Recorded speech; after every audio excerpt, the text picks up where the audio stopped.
was announced yesterday that Kevin Faulk will be inducted into the College Football Hall of Fame.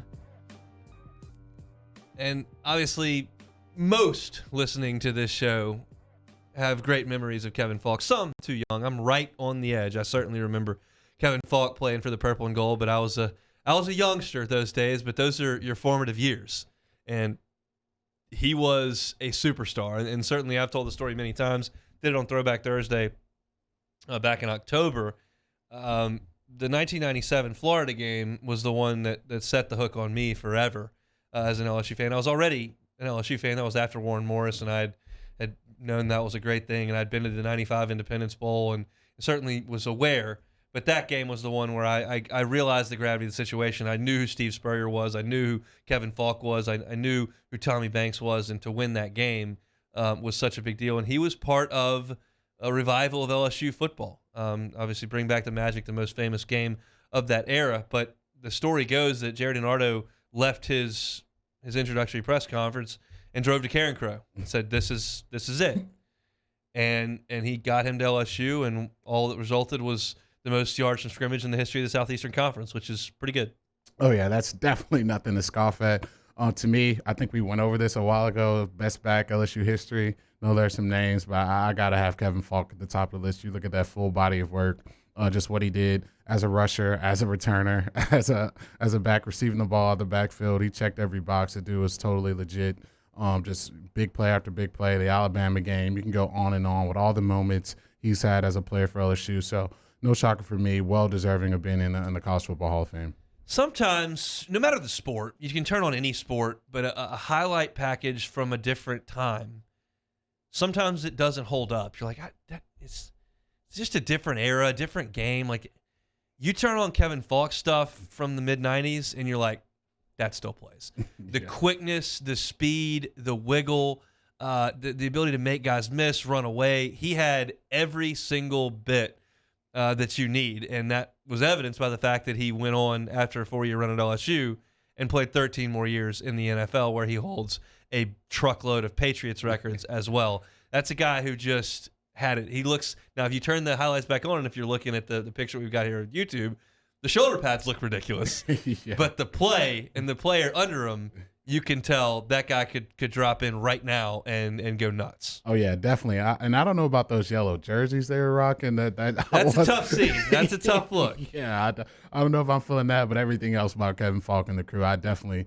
love to watch. And like you said, his ability to just be shifty, that's a nightmare problem for NFL linebackers and safeties when you're coming out of the backfield. You can see why he played so many years, just using that quickness, using that make-you-miss ability to catch a ton of passes from Tom Brady and the crew and really make some damage in some Super Bowls. So to me, Kevin Faulk, I love the man that he became, the man that he's always been, just a representative of the state of Louisiana and coming back to coach for LSU. That's just a beautiful story to come full circle and come back and help your state. So, yeah, most definitely deserving of the Hall of Fame, my boy Kevin Faulk. And I think his number goes on the side of the upper deck as well. The records speak for themselves, what he did on the field. And no, it wasn't an elite era of LSU football.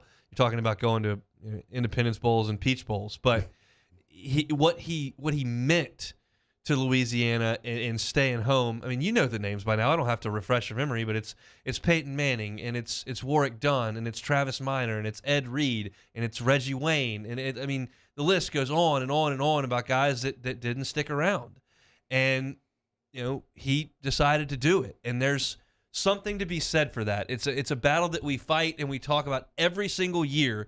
Now it's in December, used in February as well, of trying to keep Louisiana's guys in state, and it's really remarkable when you think about it. Turn on the TV last night. Christian Harris is all over the place.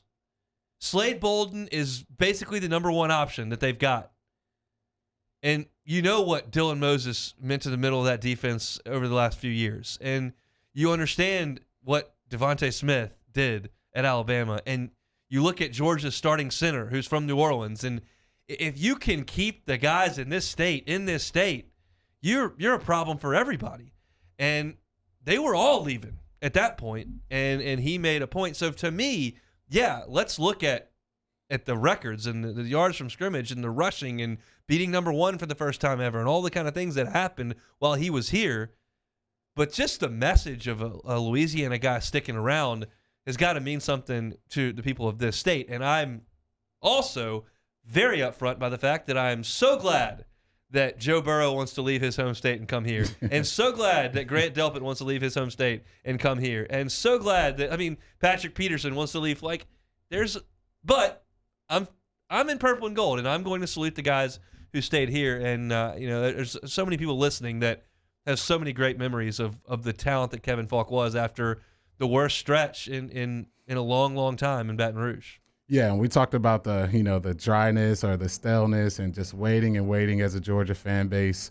LSU fans were in that same boat, especially in the 90s. But watching Kevin Faulk, I'm sure, was a breath of fresh air. Just a totally talented running back who could seem like hit the head on the goalpost from any point in the field, just that home run hitting ability.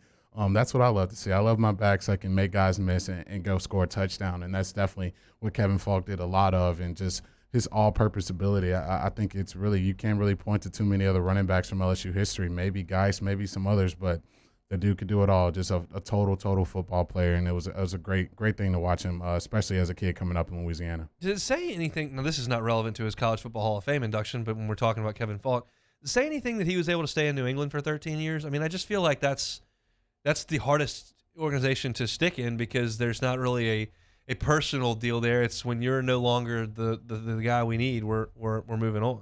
Yeah, no, they got nothing but respect. I think I was talking about in the Bayou Ford chat.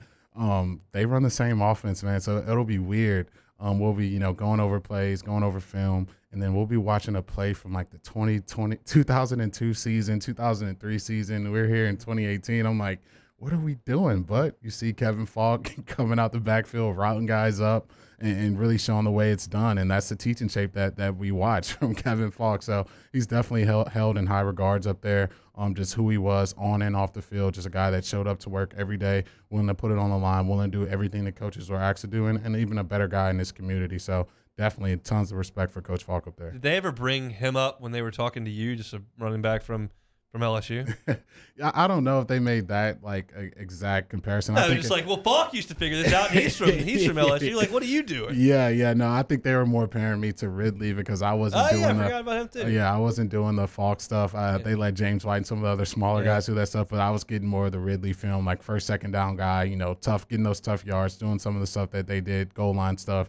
But definitely Faulk, definitely still held in high regards. Matt talks about this all the time on his show, but it's numbers that need to be retired at LSU, and you start with 9 because that's the gold standard in this program at this point. But I think that Faulk and Dorsey are right there, as guys that certainly should be considered for that. And I think we'll eventually get numbers retired. You can't run out of numbers, but those guys were decorated to the point that you gotta consider them. What about Tyron?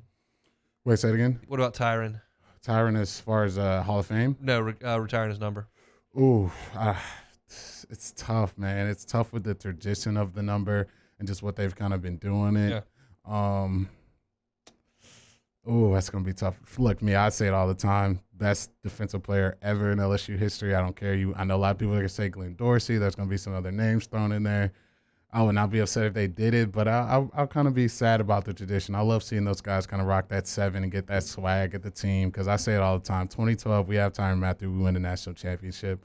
You lose that guy, the swag's gone, the playmaking ability's gone. It's a different scene. So I would not be upset if they did it, but I'll still be a little sad if, we lost that 7 tradition getting passed down. And Glenn's the most decorated. Best is subjective. Glenn is the most decorated. He won every award that you can win. So I think that's a guy that will get his name called one day. But Kevin Faulk did yesterday, will be enshrined into the College Football Hall of Fame. Thanks so much for watching Hunt Hill on YouTube. Now do us a favor. Hit the red subscribe button below and throw us a like. We'll see you next time.